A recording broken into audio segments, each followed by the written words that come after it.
Graça e paz da parte de Deus nosso Pai e da do Senhor Jesus Cristo. Que você tenha um bom dia e que a paz do Senhor Jesus esteja cobrindo sua vida de uma forma muito especial. Nesses dias eu tenho compartilhado com você sobre personagens bíblicos e eu quero continuar para que a gente, olhando a história dessas pessoas, possa extrair para nós ensinamentos que vão com certeza nos guiar, nos orientar e nos proteger também de equívocos, de erros. Eu peço a você, lembro, que se você, durante a ministração, lembrar-se de alguém, a mensagem falar no seu coração, compartilhe esta palavra com alguém. Para nós isso é muito importante, ao divulgarmos a palavra de Deus. Importante que você se inscreva no canal, dê o seu like, é muito importante, mas que ative o sininho também, tá bom? Um grande abraço a todos, que a paz esteja realmente na sua família. Hoje eu quero abordar em Gênesis, capítulo de número 11, o versículo 31. Gênesis, capítulo 11, versículo 31. E tomou Tera a Abraão, seu filho, e a Ló, filho de Harã, filho de seu filho, e a Sarai, sua nora, mulher de seu filho Abraão, e saiu com eles de Ur dos Caldeus para ir à terra de Canaã. E vieram até Harã e habitaram ali. E o versículo 32 diz: E foram os dias de Tera 205 anos, e morreu Tera em Harã. Essa é uma história que conta um chamamento de Deus a Abraão. E a Bíblia diz que quando Deus chama a Abraão, o Abraão atende o chamado de Deus, e a gente vê isso com uma fartura de argumentos, de fala divina e de resposta de Abraão em obediência no capítulo 12 de Gênesis. Mas o texto diz que o Abraão leva consigo o seu sobrinho, o Ló. E hoje eu quero abordar o personagem Ló. Como foi esse homem? O que a Bíblia mostra é que ele não tinha um chamado de Deus para ir para onde foi. Que Deus não o chamou. Eu poderia dizer, como alguns dizem, ele pegou carona na história do seu tio. Abraão tinha um chamado, mas Ló não. E quais são as consequências de quando nós queremos trazer a reboque uma pessoa que não tem o chamado de Deus, mas quer se ancorar no chamado de outro? Porque eu e você sabemos, nós sabemos, que o chamado de Deus a uma pessoa é parte de princípios divinos, de propósitos divinos, mas também da forma da pessoa se aplicar a Deus. E quando Deus olha o coração da pessoa, o nível, o grau de obediência que a pessoa tem e possa ter, isso também está muito ligado a como a pessoa se relaciona com a sua família. A obediência de Abraão ao seu pai, Tera, o qualificava para isso. Mas havia um propósito divino. Quanto a Ló, diz a Bíblia que ele acompanhou Abraão. E o texto bíblico diz, a partir do capítulo 11, onde eu li com você, que ele acompanha a saída de Ur dos Caldeus, e depois no capítulo 12 ele acompanha Abraão, ele vai com ele para a terra que o Senhor iria mostrar a Abraão, e o chamado era a Abraão. Me permita dizer,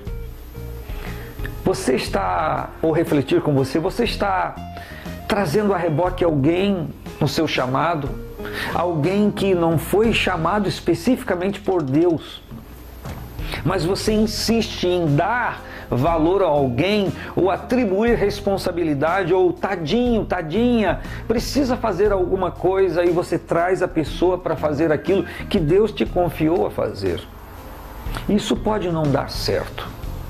Como a história de Ló é um pouco trágica, eu poderia dizer plenamente trágica, porque já no capítulo 13, o rebanho de Ló cresce, como o de Abraão cresce excessivamente, e o território que eles habitam não comporta mais as ovelhas, e eles chegam um para o outro. É o Abraão que precisa dizer para o Ló, porque o Ló está confinado no chamado do tio, e para ele está recebendo a bênção a reboque, mas aí ele começa a trazer um problema para o seu tio, porque os cuidadores das ovelhas de Ló estavam entrando em atrito com os cuidadores das ovelhas de Abraão.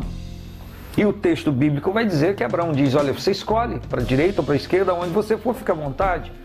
Se escolher para a direita, eu vou para a esquerda. Se escolher para o alto, eu vou para a várzea. Se escolher a várzea, eu vou para o alto. E a Bíblia diz que Ló olhou as campinas próximas ao Rio Jordão, como eram umedecidas e prósperas, férteis, e foi para ali e habitou ali. Então eles se separam um do outro.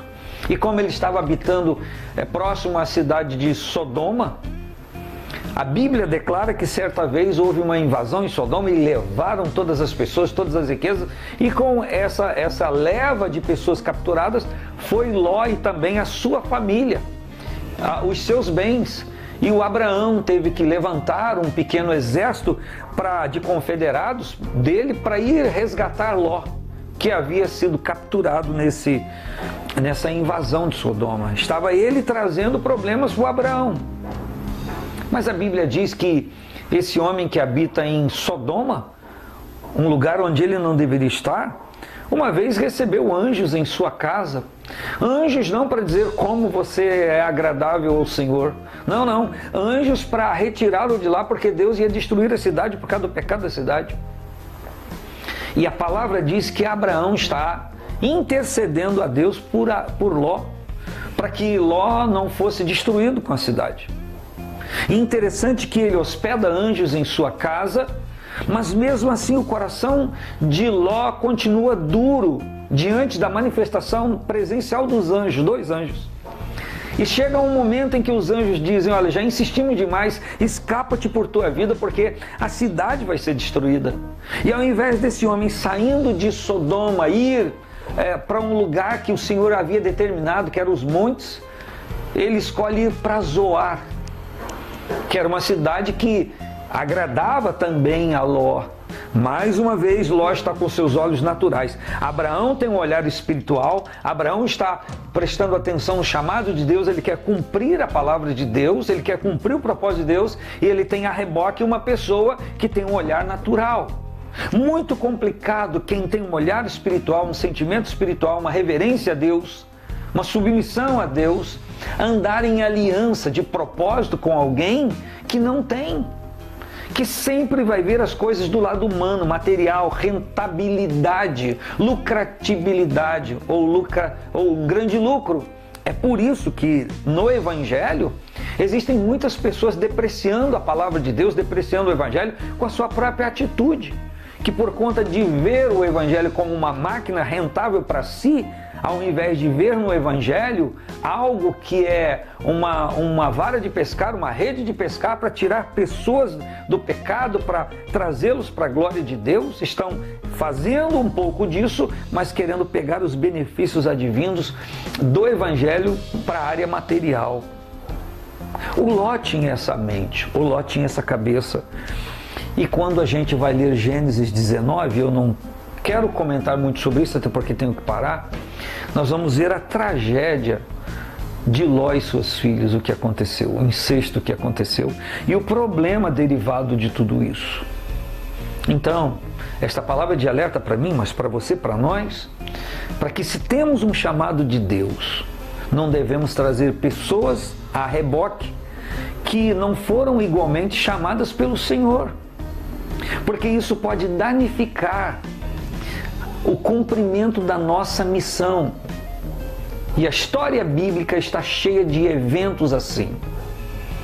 Que o Senhor nos livre e que nos dê uma visão espiritual para cumprirmos o chamado dele, mas não queremos trazer a reboques irmãozinhos da nossa amizade, da nossa confiança, que não tem o mesmo chamado porque não tem o mesmo estilo de vida em Deus.